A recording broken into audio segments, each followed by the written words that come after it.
কোন মহিলা যদি কোরবানির দিনে কোরবানির পশুটাকে জানালার ফাঁক দিয়ে তাকায়া তাকায়া দেখে আর ইসমাইলের কথা ভাবে, আমি আমার ওই মাদেরকে বলবো, মা হাজেরা সন্তানদের সাজাইয়া স্বামীর হাতে জবাই দিতে দিছে, আর তোমার স্বামীর হাতে যখন পশুটা জবাই দিয়ে তেল মালিশ করে দিবা, এই পশুটাই দিয়া বলবে, ও জাতির পিতা ইব্রাহিম, সুন্নাত আবিকুম ইব্রাহিম, তোমার সুন্নাত আদায় করতে যাই মহিলাই গরুটারে খৈল ভুসি খাওয়াইছে, এই মহিলা গরম পানি করে দিয়ে আদর করে দিছে, এই মহিলা দারোয়ানকে বলছে, গেটম্যানকে বলছে গরুটারে সুন্দর করে গোসল করা। মনে রাখো গো মা,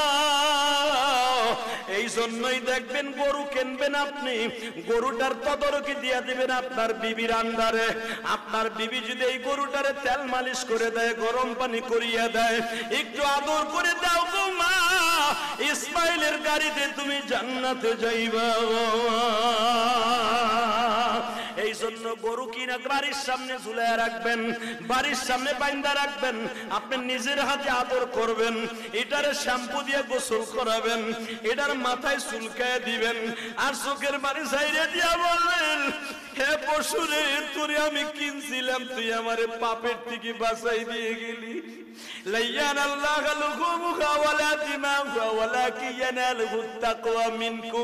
আমার আল্লাহ কোরআনে বলে, আমি গোশত হাড্ডি মাংস কিছুই খাই না রে বান্দা, আমি তোর অন্তরের দিকে তাকাই, পশুর দিকে তাকায় যখন তোর চোখের পানি পড়ে, তোর পশুটা তো আইসা আমার কাছে বলবে, মালিক রে, কোটি কোটি পশু গাবতলির হাটে, হাসনাবাদের হাটে, পোস্তগোলার হাটে, মিরপুরের হাটে, ক্যান্টনমেন্টের হাটে,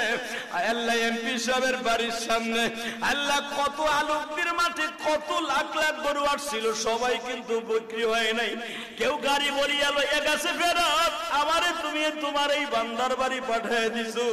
মালিক আমার কোনো দুঃখ নাই, আমার গলাটা পাতায় দিব চাকুর সামনে, কিন্তু তুমি আমার সাথে একটা ওয়াদা দাও, আমি তো তারে বাঁচাই দিয়ে গেলাম, কিন্তু ও তো বাঁচবো না, আমারে খাওয়ার পরে যদি নামাজটাও ঠিক মতো না পড়ে ঘুমালি,